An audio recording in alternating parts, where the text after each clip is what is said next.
അസ്സലാമു അലൈക്കും. ഞാൻ സലീമുടി. പ്രിയ കൂട്ടുകാരെ, ഇന്നലെ തിരൂരിൽ വെച്ച് നടന്ന ഐതിഹാസികമായ കേരള യാത്രയുടെ സ്വീകരണ സമ്മേളനത്തിൽ കണ്ട ചില അസുലഭ നിമിഷങ്ങൾ ബഹുമാനപ്പെട്ട കുഞ്ഞാലിക്കുട്ടി സാഹിബ്, ബഹുമാനപ്പെട്ട KT ജലീൽ സാഹിബ്, ഇവരൊക്കെ ഒന്നിച്ച് ഒരേ വീതിയിൽ തൊട്ടടുത്തിരുന്ന് കുശലം പറയുന്നത് കാണുമ്പോൾ എന്തൊരു അനുഭൂതിയാണ്.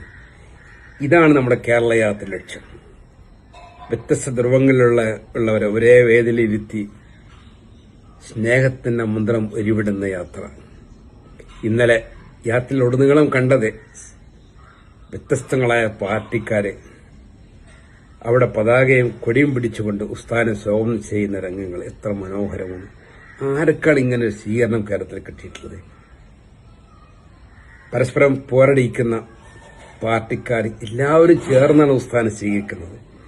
ഇത്ര നല്ല മുഹൂർത്തങ്ങളാണ് ഇന്നലെ കോട്ടക്കലിൽ നിന്ന് തിരൂരിലെത്തുമ്പോഴേക്കും നമ്മൾ വയോരങ്ങളിൽ കണ്ടത്. ഉസ്താദ് മുന്നോട്ട് വെക്കുന്ന മനുഷ്യരോടൊപ്പം സ്നേഹത്തിന്റെ മന്ത്രം, ഇതിന്റെ ഒരു പരിണിത ഫലമാണ് നമ്മൾ കണ്ടത്. ഒരുപാട് മുഹൂർത്തങ്ങൾ പെയ്തിറങ്ങിയ വേദികളാണ് ഈ കഴിഞ്ഞതൊക്കെയും. തിരൂരിൽ നമ്മൾ കണ്ടതൊക്കെയാണ്.